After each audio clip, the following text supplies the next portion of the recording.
Looking for a fast-charging, ultra-responsive stylus for your iPad?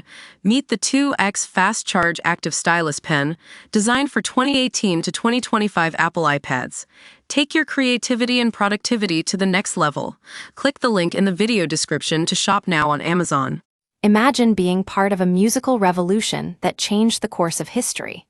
A misheard lyric brought together two music icons, one from the folk scene and the other from the British invasion. Welcome to Rose Room Updates, where we dive into the fascinating stories behind some of the most iconic moments in music. In 1964, Bob Dylan had just released his third album, The Times They Are A-Changin', which featured entirely original compositions focused on social themes like poverty and racism. As he prepared to work on his next album, Another Side of Bob Dylan, he was eager to shift his focus from finger-pointing songs to love and personal matters. Meanwhile, in England, the Beatles were breaking through in the US with hits like I Want to Hold Your Hand, a song that had a profound impact on Dylan. When it came on the radio during a road trip, Dylan nearly jumped out of the car. He was floored by the song's energy and decided it was time for him to leave folk behind and go electric. Dylan bought his first electric guitar soon after and began experimenting with new sounds.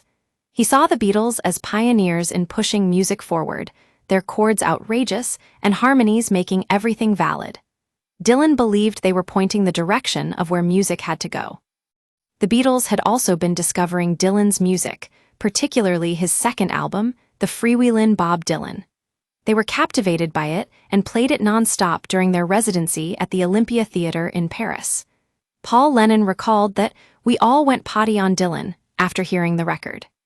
A mutual friend, journalist Al Aronovitz, helped arrange a meeting between the two music legends when the Beatles returned to New York City. On August 28, 1964, Aronovitz rode into town with Bob Dylan in a blue Ford station wagon driven by Victor Maymudes.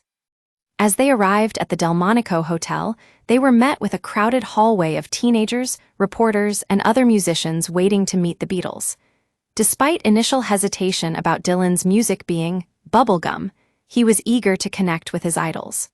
When offered wine, Dylan asked for cheap wine, which led to an impromptu meeting.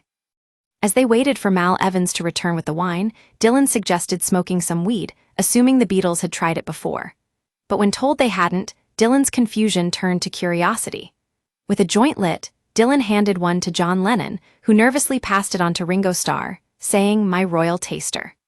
Ringo took and nearly consumed the whole thing, while Dylan rolled joints for Paul McCartney, George Harrison, and Al Aronovitz. The story unfolded with laughter as Ringo got the giggles, followed by a chaotic chase of the Beatles trying to escape their own hilarity. It was an impromptu moment that became part of their repertoire from then on, a testament to the power of music to bring people together in unexpected ways. Join us next time on Rose Room Updates for more stories about the fascinating world of music and its most iconic moments.